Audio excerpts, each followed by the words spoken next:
I mean, it is weird, right? Like sticking it. I still get a bit funny having a camera on my face. Yeah. Oh, don't And worry. I've been doing it for 5.5 years. Any films will just end up on OnlyFans. Don't worry. Yeah.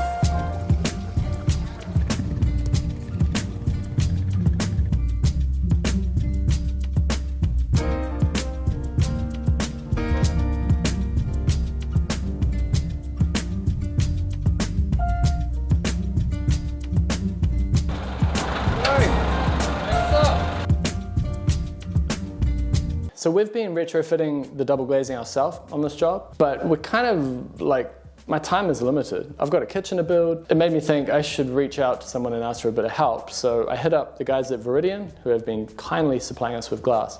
And I asked if they were prepared to send some guys out and do the big window for us. It kind of represents more what they actually offer to clients. People were messaging me saying, oh, it's all good that you're double glazing your windows, Scott, but I don't have the tools for that. And I had to say, no, that's not what Viridian offers. They come and do the service for you. So now they're doing the service for us.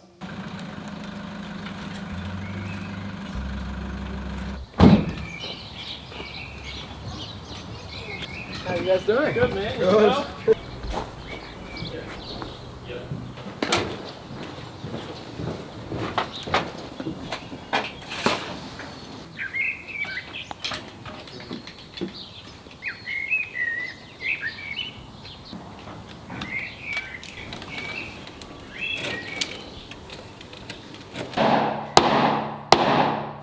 Grab a bigger hammer.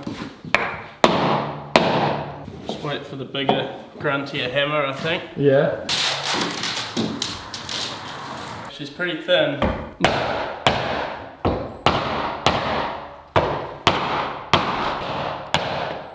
It's coming away pretty nicely. There you go. Nice.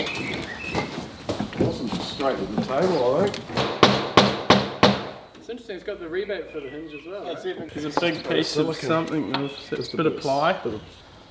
Might be bog. So no hinge on that one, eh? No, which is It's actually really good. makes life easy. There we go. Woo! Just like that.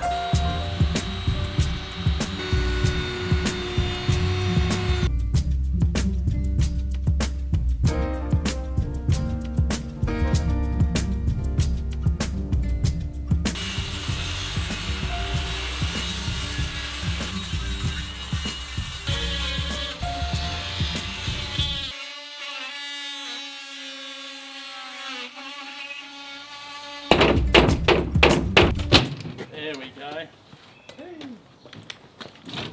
Bring that back.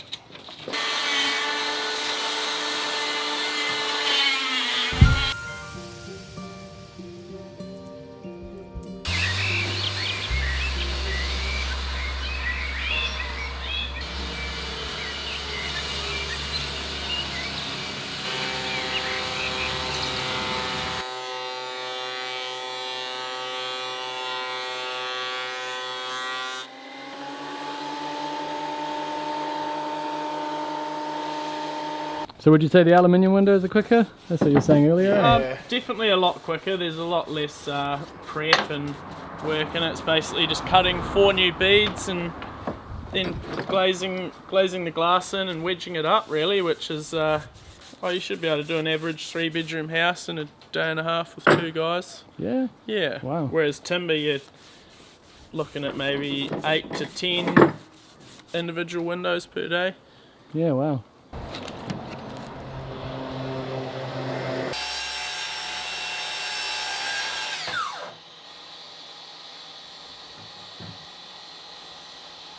Dusty, how long have you been doing this? Coming up 10 years. Yeah. So yeah, a wee while now, which has been good. I enjoy it. So you're the apprentice, Scotty? Yeah, third year. Third year? Yeah, third year. Is it like building where you do it for a certain amount of time, like a certain amount of hours? No, it's just 3 courses over 3 years. And then, yeah, you kind of have a certain amount of assignments that you've got to kind of get through and pass at a good standard, and he comes along and makes sure that, you know, I am doing what I'm meant to be doing. And, Darcy does? yeah, and he Yeah? tells the tutor and all that, yeah, I'm competent, and Sweet. you become a tradesman. So hopefully, March, end of the year? Yeah, End of the year? easily, yeah. Good on you, man. Yep. Cut them off. That is plastic, are they? Yeah, so that- Rubber, yeah. Yeah, they're just a clear block. Because this is the bottom of the wood, or bottom of the unit of the window, that this here stops it from actually sitting on there. Allows if any moisture gets in there, it's not sitting against the unit. Even if the bead fails, this glue will not allow the unit to fall out Yeah, it's at very, all. very strong. Take our beads, nice and snug in each corner, pushing it down, getting a good seal there. So, oh, it's not good. Hopefully, there we go, that's a bit Gun just better. has to warm up, eh? It's always the first one. One in the middle, one either side of that. Cool. You gotta be careful with the angle you're firing it. Obviously you don't want to hit the glass, and you don't want it either blown out this side. Is it fairly easy to do, to hit the glass? It is, yeah. Yeah. It's, yeah, I'd say everyone that's done plenty of these has hit it once or twice over the years, but it's definitely something you don't want to do. Yes.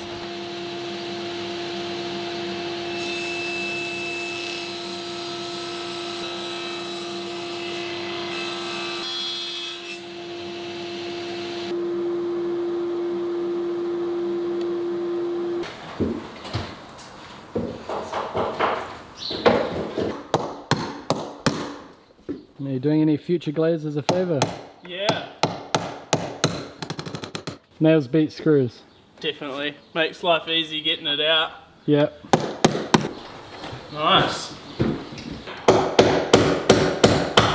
You're like those old Italian men watching other people work. Exactly. You say things like, oh, I could have done it myself, I was just too busy.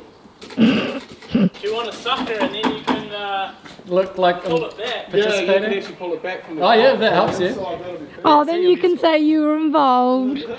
Thanks guys, appreciate it. That's alright, mate. It's a dodgy sucker, so don't pull too hard. A dodgy sucker, right? It's the one that doesn't come out very often.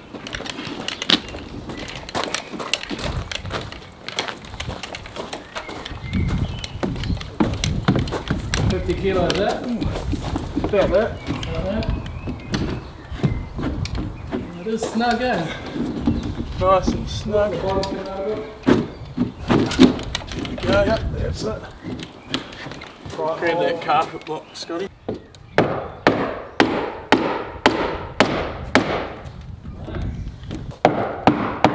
Nice, that's it. That's it.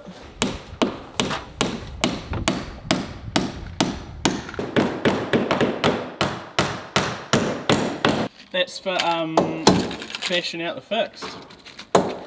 That's old. I made that back when I was in the apprentice. Sorry, what is bashing out a fix? So like this one, I don't know if you were here when we tapped them out, but so you Yeah. hang them out from the inside. Yeah. So these are called fixed windows because they don't open. These are called sashes because they open. So that But was these just are called a used to fix. smack it out. And you've had that since you were an apprentice. That one, yeah. Is There's a it new just- one We've got somewhere. a new one too. There's a new one down there. But you prefer that one's yours. Yeah. That's hilarious. Knocked a few windows out. I love it. It's just a bit of 4x2 carpet on it, but But full of stories. does the job, Full of eh? memories. That's it. 2x4s for the Americans. Yeah. Yeah, 2x4. You know, this is probably the only time that the windows are going to get cleaned.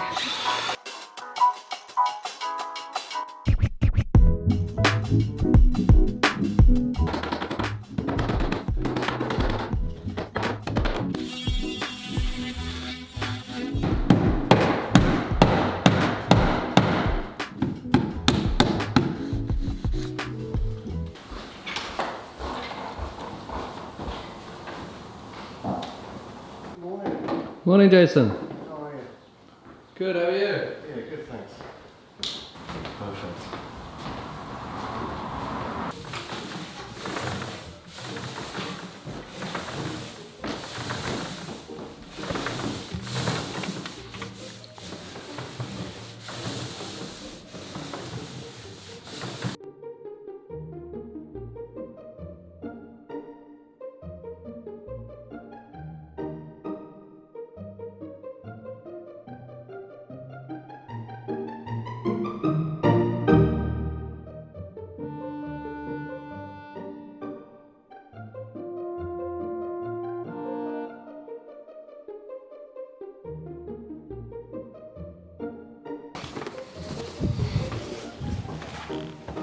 I've lost count of how many iterations of a living room that we've had.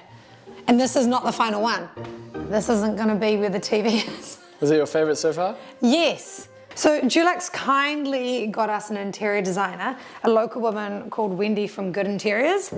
The whole experience showed us the benefit of an interior designer, because Scott and I had ideas of what we wanted, but when you put it all together, it didn't really work. Wendy was able to take all of our ideas and actually make a plan out of them. So she helped us pick things that had similar yellow undertones. So that's the Dulux metallic range. It's like a champagne gold. It's called Metro Mars. And then this is the Moranti that we're going to use for the kitchen. This is the green velvet curtains that we want to pick. And this is Ocean View Beach, is this blue. And so I don't know if it will show up on the camera, but they look really nice together. Honestly, it was fantastic. So thanks Dulux for organising that and for supplying the paint. And thanks to Wendy from Good Interiors. If you live locally, you should check her out. She really helped us.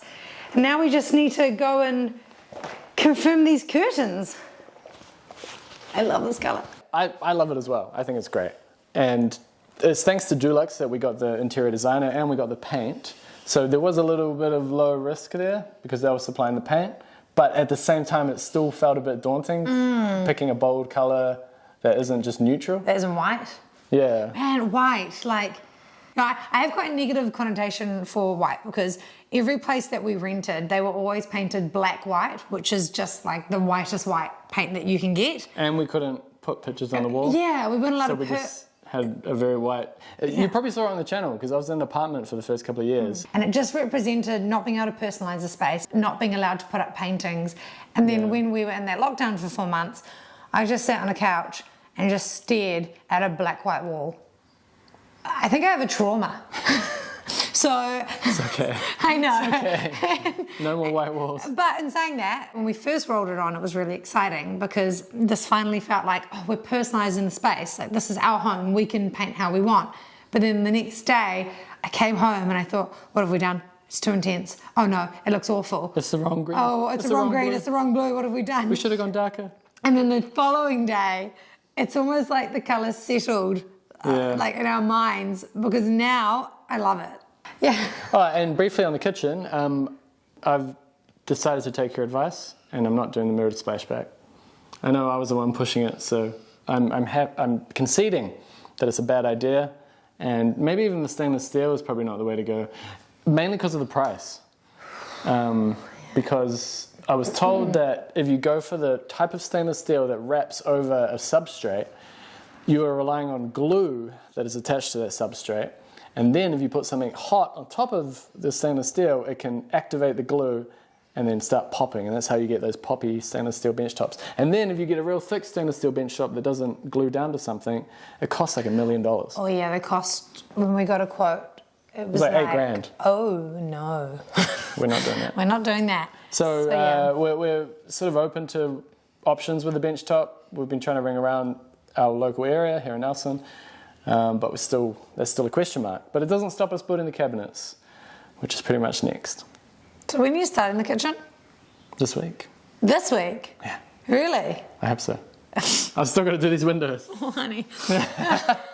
One-man renovation team at the moment. You are funny. I'm looking forward to having Ray back when we have some money. Yeah, same. Thanks for watching this exciting episode. See you in the next one.